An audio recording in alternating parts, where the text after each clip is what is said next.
Pensez à la Tour Eiffel, aux avions qui traversent le ciel ou même aux voitures qu'on conduit. Tout ça, ça dépend de l'acier. Le problème, la production de cet acier, tout comme les vols qu'on prend, représente deux des plus gros défis climatiques de notre époque. Aujourd'hui, on va donc voir comment ces géants de l'industrie tentent de se réinventer pour un avenir sans carbone. L'acier et l'aviation, c'est vraiment la base de notre société mondialisée. Mais ensemble, ils sont aussi responsables d'environ 10 des émissions mondiales de CO2. Ce sont, en quelque sorte, les géants qu'on doit absolument réussir à décarboner. Et c'est là tout le dilemme. D'un côté, on a besoin de l'acier pour construire et des avions pour se connecter, mais de l'autre, leur impact sur le climat est juste insoutenable. Alors comment on fait pour résoudre cette équation qui, à première vue, semble impossible? Voici donc le plan de match pour aujourd'hui. On va commencer par regarder l'empreinte de ces titans. Ensuite, on va explorer la révolution de ce qu'on appelle l'acier vert. Après ça, on s'attaque au dilemme du carburant pour l'aviation, et puis on va voir qu'ils partagent un défi énergétique commun, ce qui nous amènera à nous demander, est-ce que la technologie seule va suffire? Allons-y avec notre premier titan, la sidérurgie. C'est un secteur qui, juste pour vous donner une idée, représente à lui seul 6 de toutes les émissions de l'Union européenne. La pression pour qu'il se transforme est immense. Pour bien comprendre la révolution qui se prépare, il faut comparer l'ancien et le nouveau. D'un côté, le haut fourneau traditionnel qui fonctionne en brûlant de charbon et qui libère presque 2 tonnes de CO2 pour chaque tonne d'acier. C'est énorme. Dès l'autre, on a une technologie complètement nouvelle qui, elle, utilise de l'hydrogène vert. Et au lieu d'émettre du CO2, son principal sous-produit, c'est de l'eau. Rien que de l'eau. Comment ça marche concrètement? C'est un processus en 3 étapes assez simples. Premièrement, on utilise l'hydrogène pour purifier le minerai de fer. Deuxièmement, ce qu'on appelle le fer éponge est ensuite fondu dans un four électrique qui, lui, est alimenté par des énergies renouvelables. Et le résultat de tout ça, c'est un acier de super haute qualité, mais sans les émissions massives de CO2. Et, attention, on ne parle pas ici d'une petite amélioration marginale. On parle d'une réduction des émissions qui peut aller jusqu'à 95 %. C'est pratiquement éliminer l'empreinte carbone de la fabrication de l'acier. C'est une transformation en profondeur. Et ça, ce n'est pas de la science-fiction. Les géants européens de l'acier comme ArcelorMittal et ThyssenKrupp sont déjà en train d'investir des milliards dans cette technologie.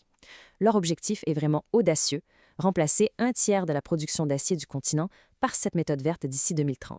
C'est une véritable course contre la montre qui est lancée. Donc, la révolution de l'acier, elle se joue au sol, dans les usines. Mais qu'est-ce qui se passe dans le ciel? Passons maintenant à notre deuxième industrie où le défi est tout aussi colossal. L'aviation.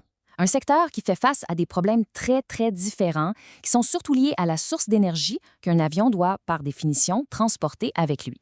Le défi principal de l'aviation, il est résumé par ce seul chiffre, une croissance annuelle prévue du nombre de passagers de 3,6 %. Chaque nouvel avion, chaque nouveau vol vient ajouter aux émissions. Alors, comment on fait pour décarboner une industrie qui n'arrête pas de grandir? Et ce rythme de croissance, ça a une conséquence assez alarmante. Le budget carbone de l'aviation, c'est-à-dire la quantité de CO2 qu'elle peut encore émettre tout en respectant l'objectif de 1,5 degré de réchauffement, eh bien, ce budget sera complètement épuisé en seulement 9 ans. L'urgence est donc absolue. Alors, quelles sont les solutions sur la table? Les avions plus efficaces, ça compte pour environ un quart des réductions d'émissions espérées. Les carburants d'aviation durable, les fameux CAD, sont la plus grosse pièce du casse-tête, avec 45 %. Mais même en combinant tout ça, il reste un trou inquiétant de 30 % à combler. Mais c'est quoi au juste des CAD?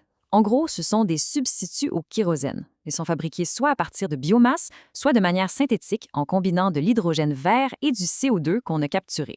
C'est vraiment la principale solution technologique qui est envisagée. Par contre, la première option, les biocarburants, fait face à de grosses limites de ressources. Les estimations les plus sérieuses montrent qu'ils ne pourront couvrir qu'environ 1/5 des besoins de l'Europe d'ici 2050. Ce n'est pas assez. Et l'autre option, les e-carburants, eh bien, elle présente un défi encore plus grand.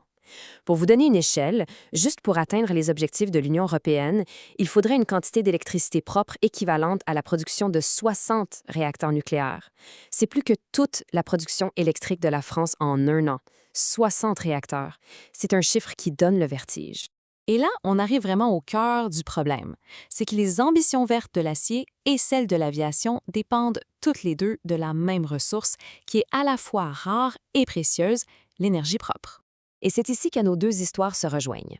Que ce soit pour faire de l'acier vert ou pour faire voler des avions avec des haies-carburants, il faut la même chose, des quantités absolument astronomiques d'électricité propre et d'hydrogène vert.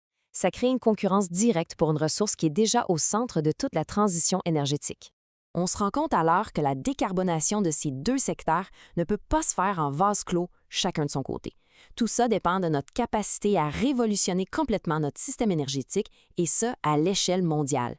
Ce goulot d'étranglement commun nous force donc à avoir une conversation plus difficile, une conversation sur la stratégie, mais aussi sur les limites des solutions qui sont purement technologiques. Ce graphique, il illustre parfaitement le problème fondamental de l'aviation. Même si on déploie les technologies les plus optimistes, si la croissance du trafic aérien continue sur sa lancée, les émissions du secteur vont dépenser et de loin les objectifs climatiques. La technologie toute seule ne suffira tout simplement pas. On voit donc émerger deux philosophies très distinctes. Pour l'acier, la stratégie est claire. C'est un remplacement technologique radical. On change le procédé de A à Z. Pour l'aviation, par contre, la solution semble devoir être un mélange. Oui, il faut de nouveaux carburants, mais il faut aussi, et c'est vraiment le point crucial, oser remettre en question le modèle de la croissance infinie du trafic. Finalement, la décarbonation de l'acier et de l'aviation nous montre les limites d'une approche purement technologique quand on fait face à un goulot d'étranglement énergétique. Et ça nous amène à la question de fond. Le plus grand défi, est-ce que c'est de réinventer notre technologie ou de réinventer notre définition même de ce qu'est le progrès? C'est la question qui, je pense, va définir notre avenir. Merci de votre écoute.